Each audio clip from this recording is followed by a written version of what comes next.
चाचा भतीजे की लड़ाई में क्या होगा एनडीए का। बिहार एनडीए की बात कर रहे हैं और चाचा भतीजा यहां चाचा यानी पशुपति कुमार पारस और भतीजे चिराग पासवान हैं। दोनों के बीच की लड़ाई अब एनडीए के लिए परेशानी का सबब बन गई है और शायद इसी वजह से सीट शेयरिंग का फॉर्मूला भी सामने निकल कर नहीं आ पा रहा है। नमस्कार, दर्श न्यूज में आपका स्वागत है। मैं हूं अनुराग। खबर चाचा भतीजे की है। जी हां, चाचा भतीजे। वैसे तो सियासत में, बिहार की सियासत में चाचा भतीजे के तौर पर नीतीश कुमार और तेजस्वी यादव की जोड़ी काफी चर्चा में रही है, लेकिन रियल चाचा भतीजे की अगर बात करें तो पशुपति कुमार पारस और चिराग पासवान जो रिश्ते में चाचा भतीजे हैं, लेकिन पार्टी में फूट पड़ने के बाद दोनों एक दूसरे के दुश्मन सरीखे हो गए हैं, सियासी दुश्मन। ऐसे में सियासी दुश्मन है दोनों और हाजीपुर सीट को लेकर दोनों के बीच लड़ाई ठनी हुई है। हाजीपुर सीट उनके लिए नाक का विषय हो गया है। जी हां, नाक यानी प्रतिष्ठा का विषय है। चाहे चाचा हो या भतीजा, दोनों हाजीपुर सीट पर अड़े हुए हैं कि हाजीपुर से तो मैं लड़ूंगा। तो चिराग कह रहे हैं कि हाजीपुर पर तो मेरा ही दावा है, मैं ही लड़ूंगा। पिछले दिनों उन्होंने वैशाली में एक बड़ी जनसभा भी की, भीड़ भी उमड़ी। उसके बाद तो चाचा का गुस्सा और भी चढ़ गया और उसके बाद तो उन्होंने कह दिया कि हाजीपुर तो किसी कीमत पर वो चुनाव लड़ेंगे ही लड़ेंगे। वैसी स्थिति में मामला हाजीपुर सीट को लेकर फंसा हुआ है। हालांकि चाचा भतीजे की अपनी अपनी मांग है। चिराग पासवान तो 6+1 के फॉर्मूले पर टिके हुए थे।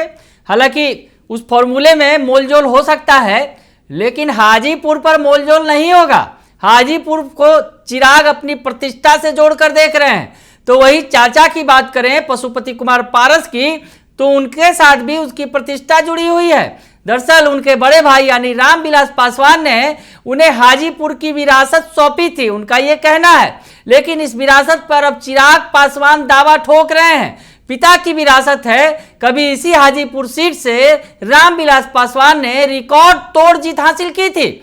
वैसी स्थिति में चिराग पासवान इसे किसी भी कीमत पर इस सीट पर है अपना कब्जा चाहते हैं। वो चाहते हैं कि यहां से चुनाव लड़े और जिस तरह से पिता ने इस सीट के जरिए देश की सियासत में एक बड़ा मकाम हासिल किया था, तो चिराग पासवान भी वो मुकाम हाजीपुर के रास्ते ही हासिल करना चाहते हैं। आपको पता है कि इसको लेकर, चाचा भतीजे की लड़ाई को लेकर मैनेजमेंट काम कर रहा है बीजेपी के अंदर और बीजेपी में प्रयास किया जा रहा है कि चाचा भतीजे की लड़ाई सुलझ जाए, दोनों एक साथ हो जाएं।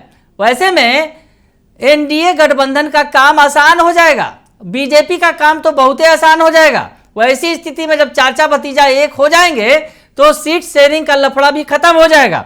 लेकिन हाजीपुर पर मामला बन नहीं रहा है। हाजीपुर पर चाचा और भतीजे दोनों ने दावा ठोक रखा है और हाजीपुर पर आज ही नहीं, ये दावा पहले से ही चला आ रहा है और लगातार चला आ रहा है। हालांकि दिल्ली में बैठकें हो रही हैं और दिल्ली में अब लगभग सीट शेयरिंग के फॉर्मूले को अंतिम रूप दिया जा रहा है। वैसी स्थिति में चाचा भतीजे की लड़ाई सुलझने का नाम नहीं ले रही है। और आपको बताएं कि चिराग पासवान पर पलटवार भी हो रहा है। चाचा भतीजे की पार्टियों में पलटवार का भी दौर चल रहा है।